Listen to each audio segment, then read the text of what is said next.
You know, there's a specific kind of silence that falls over a neighborhood when a tyrant is finally dethroned. It's not empty, it's heavy with relief, like the air after a thunderstorm breaks a week-long heatwave, and I never really understood that feeling until the day I watched a champagne-pink Range Rover get dragged sideways across fresh asphalt while half the neighborhood watched with popcorn in hand. But before we get to the flashing lights and the screaming, you have to understand the war zone I walked into. See, I'm Elias Thorne, a landscape architect by trade, and when I moved back to Oakhaven Reserve, I wasn't looking for a fight, I was looking for time. My dad, Silas, a retired firefighter who spent 30 years pulling people out of burning buildings, was losing his own battle with Parkinson's, and the only thing that kept the tremors at bay, the only thing that kept his mind sharp, was his woodworking shop in the garage where he'd spend hours turning bowls and carving intricate birdhouses, but apparently, the sound of a lathe spinning at 2 p.m. on a Tuesday was an act of domestic terrorism in the eyes of Patricia Vance. Patricia, call her Patty if you want a glare that could curdle milk, was our HOA president, a woman who treated the neighborhood covenants not as guidelines but as religious scripture where she was the only high priestess, and she ruled Oakhaven like it was her personal fiefdom, patrolling the streets in that ridiculous pink Range Rover, measuring grass height with a ruler and sniffing for unauthorized mulch smells.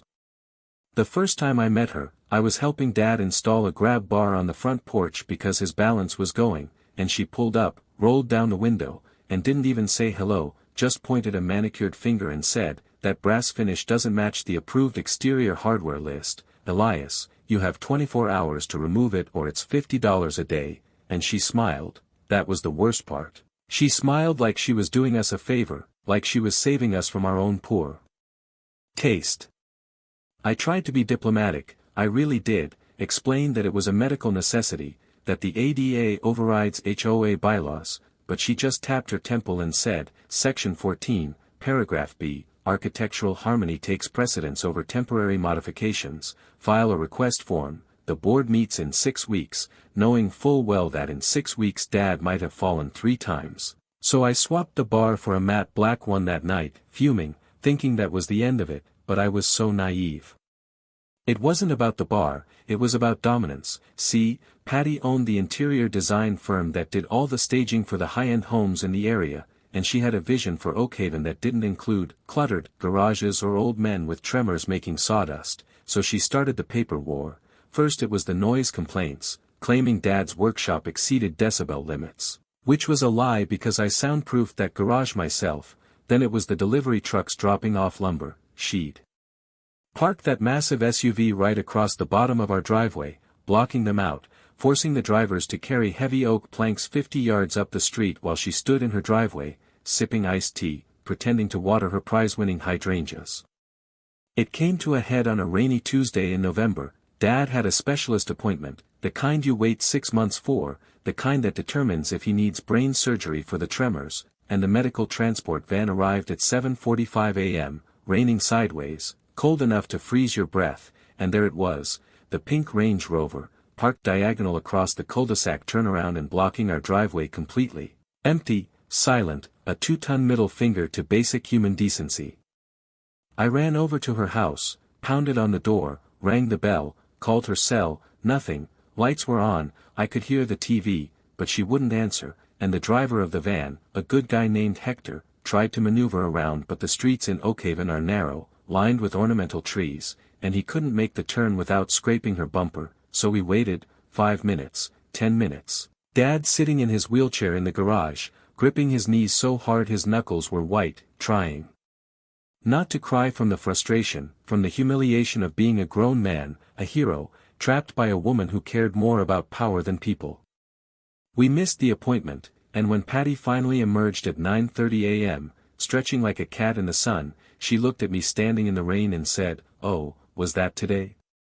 I must have dozed off during meditation. You really should have planned better, Elias. Emergency vehicles can always get through, maybe get a smaller van next time," and that was the moment the switch flipped. I didn't yell, I didn't scream, I just felt this cold clarity wash over me, the kind of calm Dad used to talk about before entering a burning structure, because I realized fighting her with logic was useless. You don't debate a natural disaster, you engineer a way to survive it and then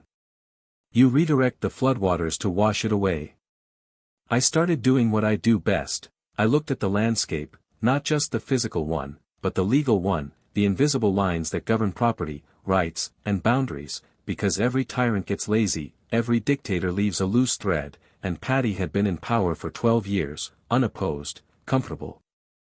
I spent 3 weeks in the county clerk's office, digging through dusty plat maps and zoning archives, looking for anything, a setback violation, a permit issue, and at first, I found nothing. She was careful, her house was perfect, her fences were code, but then I started looking at the common areas, the strips of land the HOA actually owned, and I found a discrepancy in the original developer's filing from 1998, an easement for a high-voltage underground utility line that ran behind the properties on our side of the street. The easement was strictly no-build zone, 20 feet wide, intended for heavy machinery access if the transformers blew, and guess what was sitting smack dab in the middle of that 20-foot strip behind Patty's house? Her pride and joy, the Zen gazebo, where she held her morning meditation and her wine-drunk board meetings, a structure with a poured concrete foundation, electrical wiring, and a hot tub, all built without a city permit because I checked those records too, and she'd likely bullied the previous board into looking the other way or just never told them. But that was just the appetizer. The main course fell into my lap when I was venting to an old buddy of mine, Mike, who works in insurance fraud investigations, and I mentioned Patty's Range Rover, specifically how she bragged about it being a company car for her design firm, and Mike asked a simple question, does it have commercial plates, and I realized it didn't. It had standard plates, but weird ones, Montana plates, which is a common loophole rich folks use to avoid sales tax and emission standards, registering cars to shell LLCs in a state they don't live in. So I started watching her, documenting, taking photos, not just of the gazebo but of the car, noting that she drove it every single day for personal errands, for HOA business, creating a pattern of use that proved it wasn't a commercial vehicle for a Montana business, but a daily driver in our state, which is tax fraud, insurance fraud, and registration fraud all wrapped in a champagne pink bow.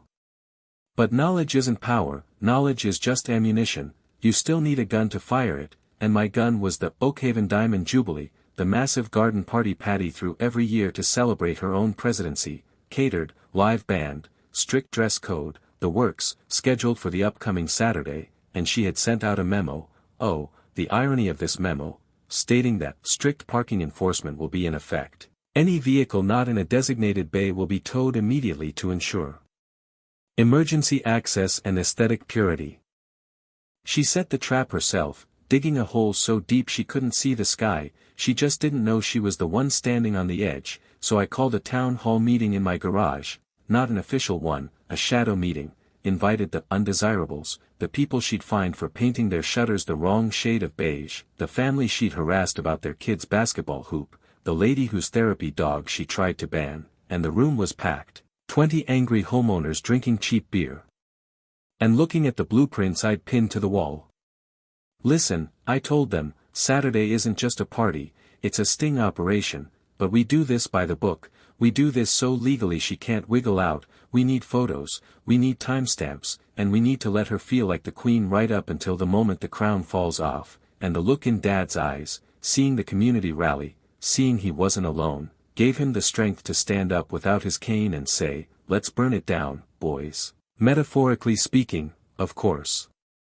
We reached out to a tow company owned by a guy named Heavyset Sal, who had a personal vendetta against Patty because she'd once tried to sue him for leaving tire marks on the street when he towed a breakdown, and when I told Sal the plan, when I showed him the bylaws she wrote herself regarding immediate removal of improperly registered vehicles on HOA-managed roadways, he practically wept with joy and promised to bring his biggest flatbed, the Widowmaker.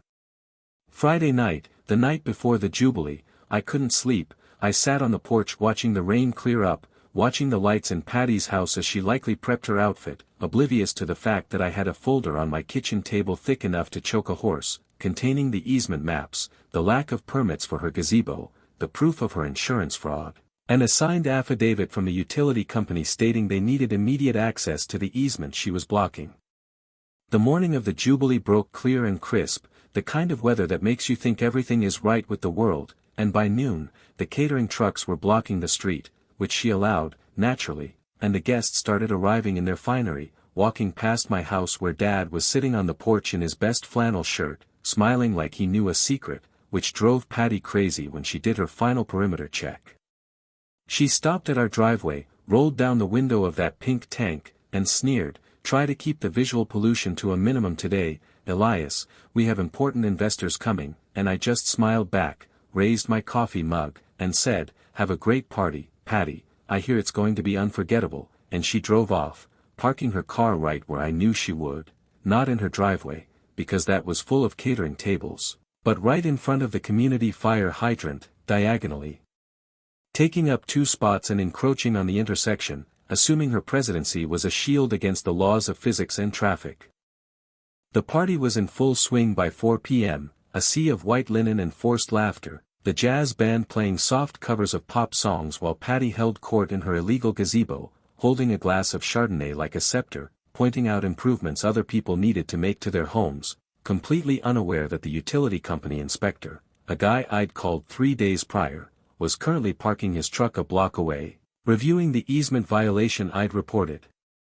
See, the beauty of the utility easement wasn't just that her gazebo was on it, it was that the power company has federal rights that supersede any HOA covenant, any local ordinance, and certainly any delusional interior designer's ego, so when the inspector, a hard-hatted guy named Rick who had zero patience for nonsense, walked onto the property, he didn't knock. He just walked straight into the backyard party, right up to the gazebo where Patty was mid-toast.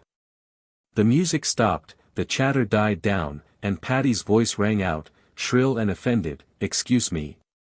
This is a private event, you are trespassing, get off my lawn before I call the police," but Rick just adjusted his glasses, looked at his clipboard, looked at the gazebo foundation, and said loudly enough for the back row to hear, "Ma'am, this structure is built directly over a high-voltage transmission line easement, we have a report of a fault in this sector, and this concrete pad is blocking our access. I need to see the permit for this construction immediately." Patty turned a shade of red that clashed horribly with her dress, stammering about grandfather clauses and HOA authority, but Rick wasn't having it. "Ma'am, I don't care about your club rules, this is critical infrastructure, if you don't have a permit, this is an illegal encroachment and per federal safety regulations, it has to be removed, and since you're blocking an emergency inspection, I can have a crew here in an hour to jackhammer it out." The guests were whispering, phones were coming out, recording the Queen of Oakhaven being told her throne was illegal, but that was just the jab, the knockout hook was rolling down the street right on cue, Sal's flatbed, the Widowmaker, rumbling the pavement, air brakes hissing as he pulled up alongside the champagne-pink Range Rover parked in front of the fire hydrant. Patty heard the truck, saw the lights reflecting off her guests' wine glasses, and she abandoned the gazebo argument, sprinting, actually sprinting in heels, across the lawn screaming, "No! No! What are you doing? That's the president's vehicle," but Sal was already out, hooking the chains, moving with the speed of a man who enjoys his work, and I walked over, calm as a frozen lake, holding the HOA bylaws in my hand. Section 22, subsection C, I read aloud as she reached the curb, breathless and frantic, "Any vehicle blocking emergency access points, specifically fire hydrants, is subject to immediate towing at the owner's expense, regardless of residency," and she spun on me, eyes wide and wild, "You did this. You petty little man, I will sue you, I will bury you in fines, that car is company property.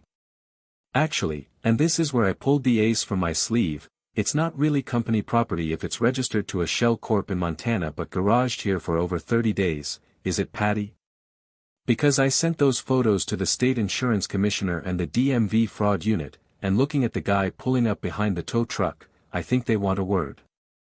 A plain sedan had pulled up, and 2 officers stepped out, not for the parking, but because when you defraud the state on taxes and insurance on an $80,000 vehicle, they tend to take it personally, and they asked her to verify the ownership of the vehicle, and when she tried to lie, saying it was just visiting, Sal chimed in, "Got it on dashcam, parked here every day for 6 months, ma'am," and the officers asked her to step away from the vehicle.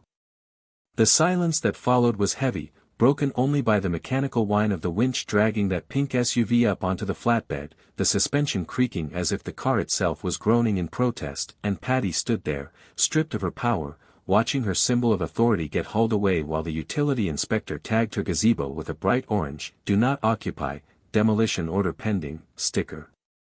But the real victory wasn't the car, or the gazebo, it was what happened next. My dad, Silas, rolled his wheelchair down the driveway, and for the first time in years, he looked tall. He looked at the neighbors who had gathered, the people who had lived in fear of a letter in their mailbox, and he started clapping, slow at first, then the lady with the hydrangeas joined in, then the guy with the basketball hoop, and soon half the block was applauding, not out of malice, but out of liberation.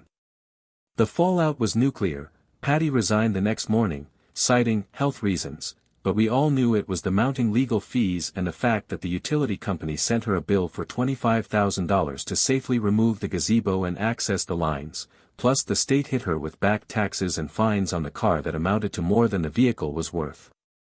We held a special election 2 weeks later, and I didn't run. I'm not a politician, but the lady with the hydrangeas did, running on a platform of "Live and Let Live," and the first thing she did was dissolve the aesthetic committee and repeal the ban on garage workshops, calling them creative centers for community enrichment. Dad is back in the garage now. The sound of his lathe is the soundtrack of our afternoons, and nobody complains. In fact, people stop by to watch, to ask for advice on their own projects, and the air in Oakhaven feels lighter, simpler. It's funny, you push a man too far, you threaten his family, his dignity, and you expect him to fold, but you forget that people like my dad, people like us, we don't break, we just build a better trap, and sometimes, justice doesn't come from a judge's gavel, sometimes it comes on the back of a flatbed truck, dragging a pink mistake into the sunset. So, tell me, have you ever had a neighbor who thought they were God? Did you bow down, or did you find the easement they built their ego on? Let me know in the comments, because I have a feeling Oakhaven isn't the only place with a tyrant needing a toe.